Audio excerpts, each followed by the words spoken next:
Hello. We have been discussing about the paper Introduction to Philosophy, which has been introduced in the DSc first semester students for the Department of Philosophy Honours in University of Delhi under the UGCF NEP syllabus. We continue with the other themes in this paper, and today's discussion would be largely on ethics and aesthetics and introduction, and majorly on ethics.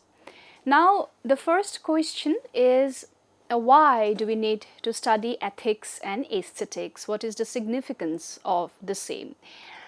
To mention, this is Dr. Ananya Barua, Associate Professor in the Department of Philosophy, Hindu College, University of Delhi. The study of ethics and aesthetics is essential in philosophy because these fields help us understand how we should live and how we experience and value beauty and art. When we talk about how should one live, we are talking about ethics, and when we talk about experiencing value, beauty and art, we talk about aesthetics. In philosophical education, such as in the discussions which is found in this paper of the syllabus, what is this thing called philosophy, with readings by Michael Brady and Kathleen Stock, these subjects form an important part of understanding human life, values and culture. Now, ethics is that which studies moral values and principles that guide human behavior. It helps individuals understand what is right or wrong and why certain actions are morally acceptable or unacceptable.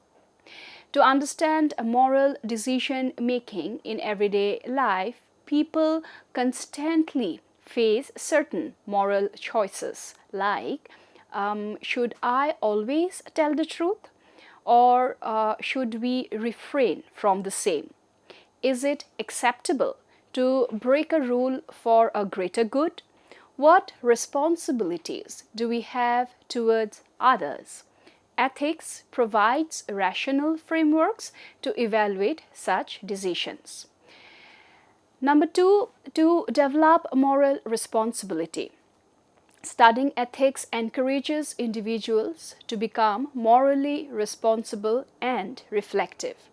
It helps develop virtues such as honesty, justice, empathy, respect for others. A society without ethical reflection can easily fall into injustice or, worse still, corruption. Number three, to address contemporary moral issues. Ethics helps us think critically about modern problems such as environmental responsibility, gender equality, medical ethics, social justice, artificial intelligence, and technology. Philosophical ethics provides tools to analyze these complex issues logically. Number four, to promote social harmony. Ethical principles form the basis of laws, human rights, democratic institutions. Without ethical reasoning, societies cannot maintain fairness or justice. Now, the other question is, why do we study aesthetics? Aesthetics explores beauty, art, and aesthetic experience.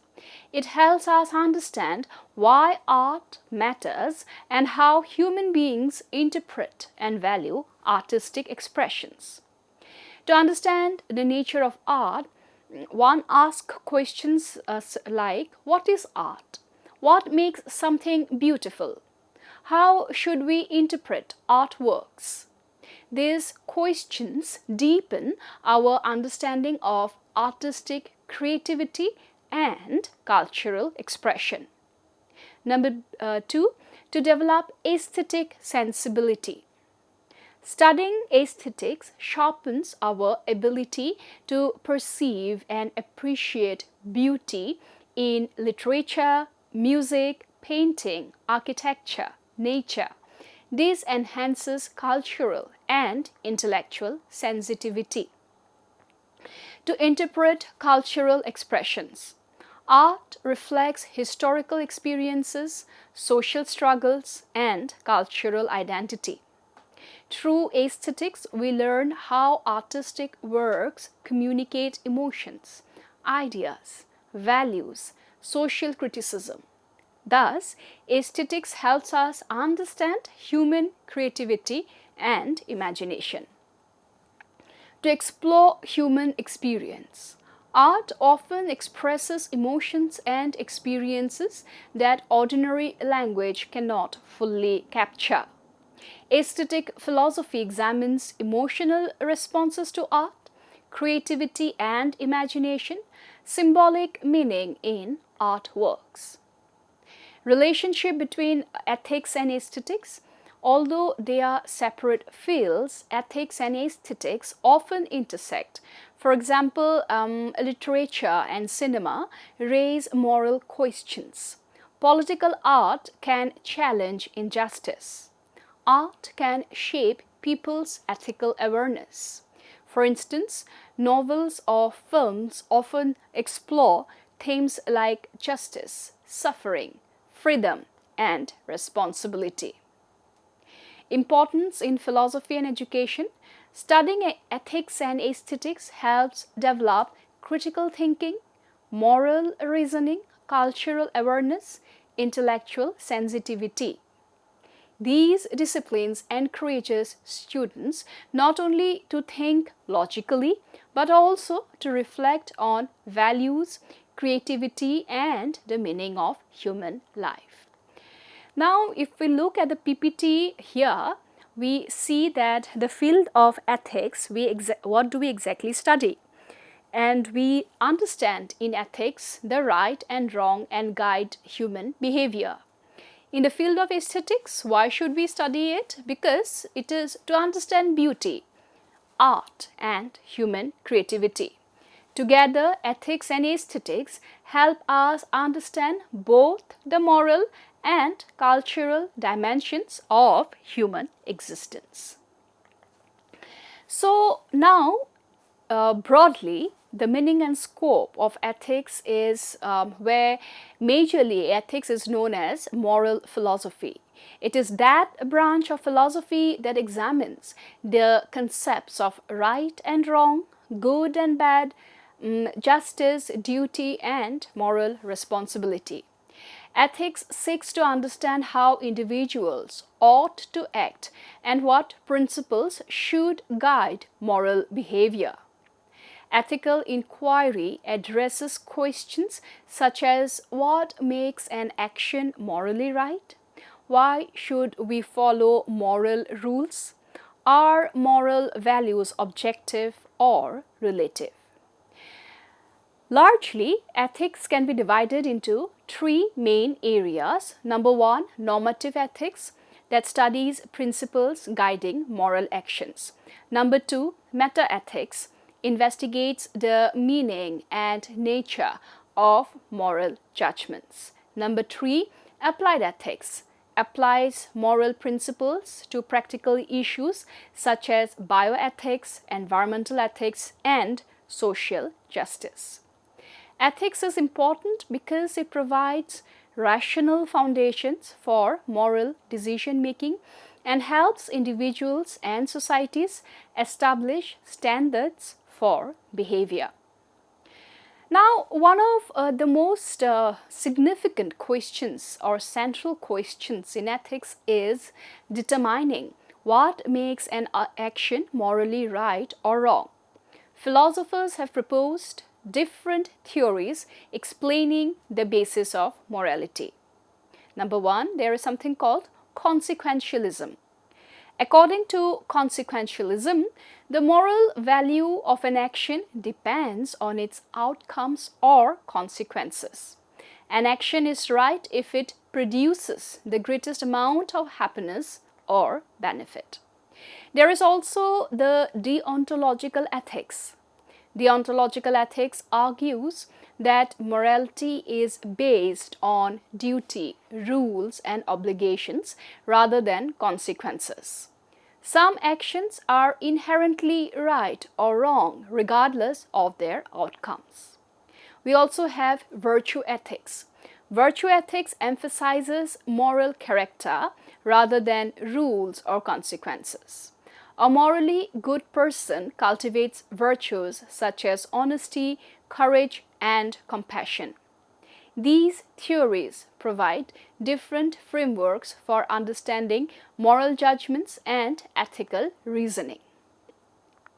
Now, in our section of ethics, one of the primary readings is Michael Brady's work, What is This Thing Called Philosophy? And there, in his discussion of ethics, Michael Brady explains that ethics deals with the evolution or the evaluation or the assessment of human conduct and the principles that guide moral judgment. Michael Brady highlights several key issues. Moral judgments, he says, are statements such as, for example, stealing is wrong or helping others is good. Moral disagreement, where there are different cultures or individuals may disagree about moral values. Objectivity of morality. Philosophers debate whether moral truths are universal or dependent on cultural beliefs. Brady emphasizes that ethical inquiry requires a reasoned argument and philosophical analysis, not merely personal opinion. Aesthetics, again, if we are to now delve into what aesthetics is, we realize that it is a branch of philosophy concerned with beauty, art, taste, and aesthetic experience. It explores how individuals perceive and evaluate artistic and aesthetic objects. The term aesthetics originates from the Greek word aesthesis, meaning perception or sensory experience. Aesthetics addresses questions such as what is beauty, what is art, how do people value artistic works, how should art be interpreted. Aesthetic philosophy also investigates the nature of artistic creativity, artistic expression, and the criteria used to judge artworks. Art and its objects. Art refers to creative expressions produced by human imagination and skill. Artistic objects include various forms such as painting, sculpture, music, literature, dance, film, architecture. Philosophers debate what qualifies something as a work of art. Some argues that art represents reality, while others believe art expresses emotions or focuses on formal elements such as color, shape, and structure. Art objects are valued not only for their physical properties but also for their symbolic meaning and aesthetic impact. Now, for Kathleen Stock, her view on art is interesting. She defines art. Defining art is difficult because artistic practices are diverse and constantly evolving. Stock suggests certain important points, such as art cannot be defined by a single characteristic. Artistic works often involve creative intention. Art invites interpretation and emotional engagement. The meaning of an artwork may vary depending on cultural and historical contexts. Thus, art should be understood as a complex cultural practice involving creativity, expression, and aesthetic appreciation. Now, to go back to basics, when we had said that ethics is basically the basis of right and wrong, what we meant, and we have reiterated, is that ethics has been a branch of philosophy that studies, evaluates, and conjectures moral values and principles. In other words, it examines what is right, wrong, good, bad, just, unjust. Ethics tries to answer questions such as what should we do, what makes an action morally right, why is something wrong, are moral values universal or culturally relative? Philosophers call this area moral philosophy. For example, if a person lies to save someone's life, is lying still wrong? Ethics tries to provide principles to answer such questions. Now, the very basis of right and wrong, this part of the syllabus asks a fundamental philosophical question. What makes an action morally right or morally wrong? Different ethical theories give different answers. As mentioned, consequentialism says the morality of an action depends on its consequences. If an action produces good outcomes, it is morally right. The most famous version of consequentialism is utilitarianism. Now, utilitarianism is associated with philosophers like Jeremy Bentham and John Stuart Mill, popularly J.S. Mill. The principle of utilitarianism is the morally right action is the one that produces the greatest happiness for the greatest number. For example, if telling a lie saves many people from harm, utilitarianism might say that the lie is morally justified. Similarly, there is something called the deontological ethics. Deontology says that actions are right or wrong because of rules or duties, not consequences. The most famous philosopher here is Immanuel Kant. Kant believed some actions are always wrong, regardless of consequences. Example, lying is morally wrong because it violates moral duty, even if it produces good results. Kant calls this categorical imperative. We also have virtue ethics. Virtue ethics focuses not on actions but on character. The central question becomes, what kind of person should I be? This tradition comes from Aristotle, and virtues include honesty, courage, compassion, justice. According to Aristotle, moral life means cultivating good character traits. Now, the main focus of ethics, as has been introduced by now, we understand that ethics studies moral judgments. Example, stealing is wrong. Ethics examines moral reasoning. Why, for example, why do we think stealing is wrong? Ethics investigates moral disagreement. Different cultures have different moral beliefs. Ethics asks whether moral truths are objective, truth for everyone, subjective, dependent on personal or cultural beliefs. Thus, ethics is both normative, what we should do, analytical, what we think certain things are right or wrong. Similarly, about aesthetics, as has been mentioned, it is the branch of philosophy that studied beauty, art, taste, artistic value.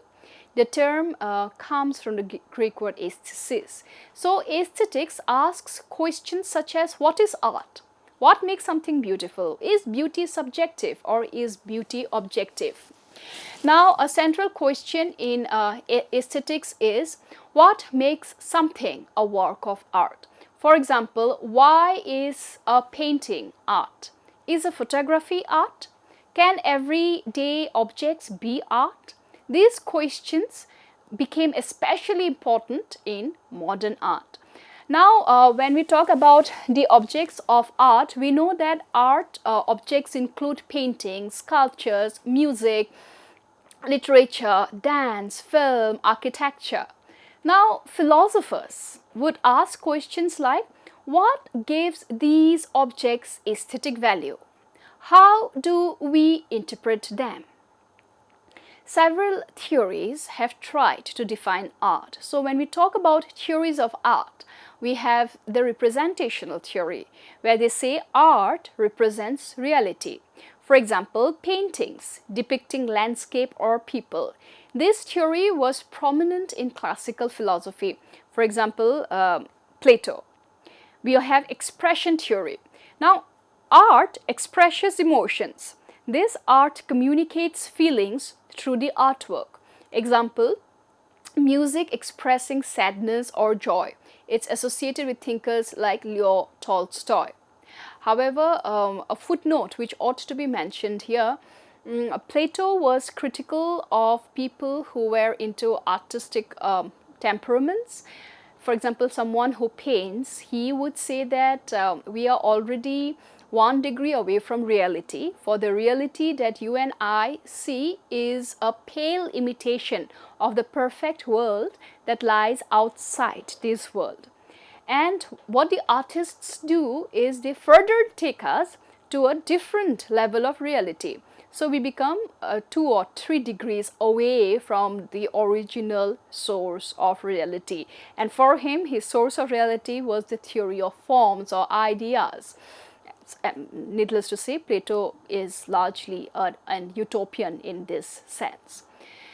And when we had been talking about the expression theory, art, as we had mentioned, expresses emotions, and the artist communicates feelings through the artwork. Example, music expressing sadness or joy is associated with thinkers like Tolstoy. There is also this theory called the institutional theory. Now, something becomes art when it is accepted by the art world.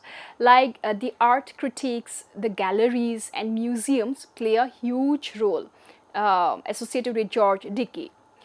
Now, Kathleen Stock, her question remains, what is art? And she says that however theories of art one might come up with, institutional theory, expression theory, representational theory, still, she says, we can never have a full-fledged, simple definition of art, for it is a myriad, a mosaic of many things involved. Now, art is historically evolving, and certain new art forms constantly emerges. Example, digital art, installation art. Art involves intention. Artists usually intend their works to be appreciated aesthetically. Art involves or invites interpretations. Different viewers may understand an artwork differently. Now, the relationship between ethics and aesthetics is beautiful and significant. Although different, these fields do sometimes overlap. Example, ethics in art, there could be questions like, should immoral art be banned? Art influencing morality could be where literature and cinema shape ethical thinking. Political art is when art critiques or criticizing injustice. Example, protest music or social cinema. So, in the PPT that is being displayed here, we see that the concept of ethics, basically it means the studying of right and wrong. The basis of right and wrong, where it basically means the philosophical theories explaining morality. Consequentialism is right action is equivalent to best consequences. Deontology, where right action is equivalent to moral duty. Virtue ethics is where the focus is on good character. Aesthetics is the study of beauty and art. Philosophy of art is where what art is and why it matters, and art objects are primarily paintings, music, literature, and so on. So, to sum up, ethics is that branch of philosophy that studies moral values and principles that guide human behavior. It examines questions about right and wrong, good and bad, duty and responsibility. Ethics attempts to answer fundamental questions such as what is the right thing to do, why are some actions morally wrong, what principles should guide human conduct. Thus, ethics is often called moral philosophy for it studies the nature and justification of moral judgments. And philosophers such as Aristotle considered ethics to be the study of how human beings can live a good and virtuous life. And to conclude, the word ethics has been derived from the Greek word ethos, which means something which is to do with character, custom, habit, or way of living. Thus, the etymological meaning of ethics refers to the holistic character, the wholesome habitual conduct of individuals within a structured society. Thus, ethics originally refers to the study of human character and the customs that regulate the behavior.